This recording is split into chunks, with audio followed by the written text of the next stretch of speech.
Hey everyone, and welcome back to the Ricky C. Williams podcast, the number one anger management podcast in the world. I want to say to everyone that comes back week after week after week, I want to say thank you from the bottom of my heart that you constantly come back to listen, to learn, and to grow. Once again, thank you. And now we're going to discuss this episode, which is about a movie star of one of Quentin Tarantino's movies. Now, it's a very cult classic movie that we're going to discuss. And there's also a brand new movie that's causing a huge buzz in Hollywood, and it's about domestic abuse. So don't skip this one as we explore the details, the broader implications for our society, and what we can do to combat domestic abuse. Let's get started. You're listening to the Ricky C. Williams podcast, where we delve deep into the complex world of anger. And in each episode, we explore what triggers it, how it affects our lives, and most importantly, how we can manage it.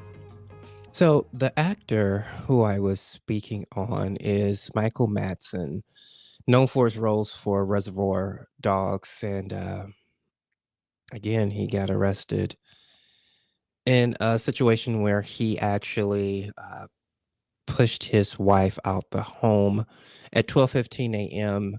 on August 17th at his Malibu home. And it happened with his wife. His wife name is Deanna. And what the reports indicate is that she stated that he pushed her out. So right now it's all alleged. We just can't say this actually happened. Um, but when the deputies responded, it was because of a family disturbance. And that's when they got there, that's when they recognized what happened.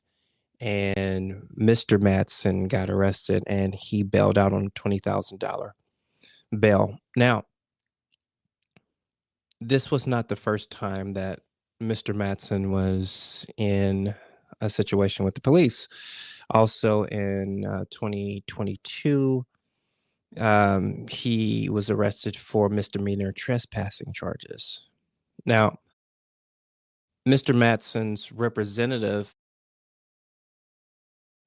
stated that the incident was just a disagreement between Mr. and Mrs. Madsen.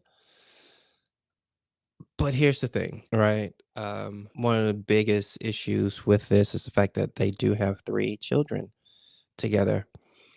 Mr. Madsen has children in previous relationships, but he has 3 with his current wife. Now, the actor of Kill Bill, The Hateful Eight, and Once Upon a Time in Hollywood, again, got arrested, and this is not a good look for him and his wife nor his children. Again, because of the job that he has, they are under a microscope. And this can affect his children from school or just with their peers. This can affect his job. They are actors who've been blackballed because of domestic abuse allegations. So, what we are going to do is take the time to pray for their family and hopefully get some counseling and some healing is definitely necessary. So, leading to the next part of the story is this movie that's gaining so much traction and criticism, mind you, about domestic violence, and it's called It Ends With Us. And this centers around Lily Bloom, who escapes an abusive relationship with her husband. And the film is just an adaptation of Colleen Hoover's best-selling novel. And a lot of critics state that the movie is it oversimplifies domestic violence and the survivors of domestic abuse, that the character just simply walked away And because I taught anger management for 7 years, I know personally that when survivors try to walk away and leave, they just can't. It's not that simple. And the depiction could harm survivors. And here's why. Because when many survivors try to leave, the abuser, or the villain as I call them, will start stalking them, harassing them, do all sorts of tactics to get them back under their control. And what this movie doesn't speak on is the layers of abuse, right? So it it brings focus to the psychological abuse, right? So the gaslighting, the love bombing.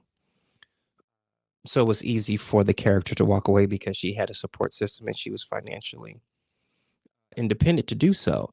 However, the survivors who, like I said, who I know personally, did not have the opportunity because people who are under an abusive or in an abusive relationship under the thumb of the villain, as I call that person, they will take advantage.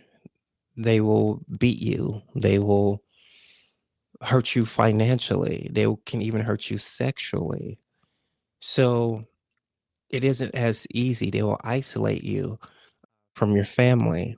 You won't have a strong support system. You won't even have money. You will have to depend on that person. So I don't think the movie depicts that. I'm glad that it opened up a conversation about abuse, domestic abuse. I wish it would go deeper, or someone create a movie about male abuse, which is rarely talked about, but very necessary to speak on. But I think it doesn't speaks on the complexities of abusive relationships. I think it's scratched the surface. I'm glad that it's opened up a conversation. I wish it would have gone more in depth. I wish it would show the jealousy, the possessiveness, and how the abuse sees it as a sign of love. It's something that most people don't talk about. We just think that, oh, this person loves me. Oh, he won't let me go or she won't let me go. They're always in my business. And we think that's love and we think that's cute, but that is a form of emotional or psychological abuse. And then it can escalate to financial abuse, or bills are not paid. It could be financial abuse, where they won't pay for the child support, or it could be a sexual abuse where they force themselves on you. And again, this is both male and female. So I've seen where males did not want to be sexually active with a female, and the female got them drunk and take advantage. That's sexual abuse as well.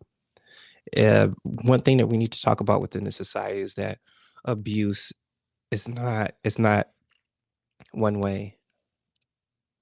It's not for one gender. It's for both. So I'm glad that it's starting to be talked about because it's necessary. As I tell all the people who I coached, is that don't just look at social media pictures. You don't know what that person's going through. A lot of people smile, but there's so much pain within their relationships. It could be a working relationship, it could be a personal relationship, and it could be a spiritual relationship. And we never ask, how's your spirit? We always talk about, how are you doing? And the common answer is, we're fine. But if you ask about how's your spirit, that has to have a different answer. So I'm glad it sparked the conversation. You may want to go and watch the movie for yourself. I don't want anyone to think that it's easy to leave. I don't want you to judge anybody who stayed in situations where you're just like, well, I just would have walked away. Most people say that, and yet and still it never really happens. So, and you don't know what form of abuse that you may be in. Let's keep the lines open. And this is my very first video. I normally do just regular audios, but I wanted to get the message out about abuse, anger, and everything that's negative so we can heal this society, because negativity is selling. Death is normalized. Anger and abuse is normalized, and we have to do better, both male and female. So, again, it's my first time saying this, but please like, share, and comment on my very first video podcast. I want to say thank you. I don't know if you're washing dishes or at the gym, in your car, wherever you're doing, if you're cooking. I want to say thank you for taking the time out to listen to me.